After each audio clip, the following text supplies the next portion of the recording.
Freshers అయినా laterals అయినా most కామన్గా అడిగే క్వశ్చన్ అన్న ఏం నేర్చుకోవాలి అనేసి. ఈ క్వశ్చన్కి ఆన్సర్ మీ దగ్గరే ఉంది. Basically it depends upon your area of interest.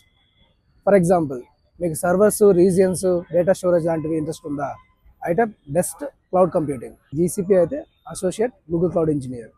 లేదు అజ్యూర్ అంటారా, ఏజర్ 104. ఏడబ్ల్యూఎస్ అంటారా, ఏడబ్ల్యూఎస్ సర్టిఫైడ్ సిసాప్స్. లేదు కోడింగ్ బాగా వచ్చు అంటే full stack developer, best ever green platform. దీనికి ఫౌండేషనల్ HTML, CSS, జావాస్క్రిప్ట్. ఇంకా అడ్వాన్స్గా కావాలనుకుంటే రియాక్ట్ జేఎస్, నోట్ జేఎస్, ఎక్స్ప్రెస్.js ఇలాంటివి చాలా ఉన్నాయి. ఇంకా లేదు కోడింగ్లో కేక, పైథాన్ కూడా బాగా వచ్చు అంటే AIML కోర్సెస్. దీంట్లో Google AIML free crash course ఉంది. ఫ్రీ కోర్సు లేపేయండి. ఇది కాకుండా MIT ఓపెన్ కోర్స్ వేర్ ఉంది, డీప్ లెర్నింగ్, అది కూడా ఫ్రీ. గిట్హబ్, యూట్యూబ్లో దొరుకుతుంది.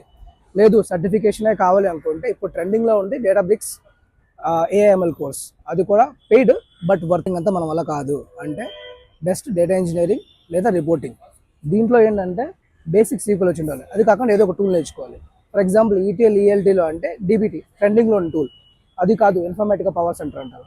ఇంకా లేదు అంటే AWS గ్లూ ఉంది. ఇవన్నీ ETL, ELT టూల్స్. రిపోర్టింగ్లో అంటారా, ఇప్పుడు ట్యాబ్లో ఉంది, పవర్ BI ఉంది, GCP లూకర్ ఉంది, జోహో రిపోర్ట్స్ ఉన్నాయి. అబ్బో బొచ్చడు మార్కెట్లో. వీటికి కావాల్సిందంతా మాక్సిమం ఒక 1 వీక్ 2 వీక్స్ స్పెండ్ చేస్తే టూల్ నేర్చుకోవచ్చు. టూల్ చాలా ఈజీ నేర్చుకోవడం. కాకపోతే SQL ఫౌండేషన్ కంపల్సరీగా ఉండాలి.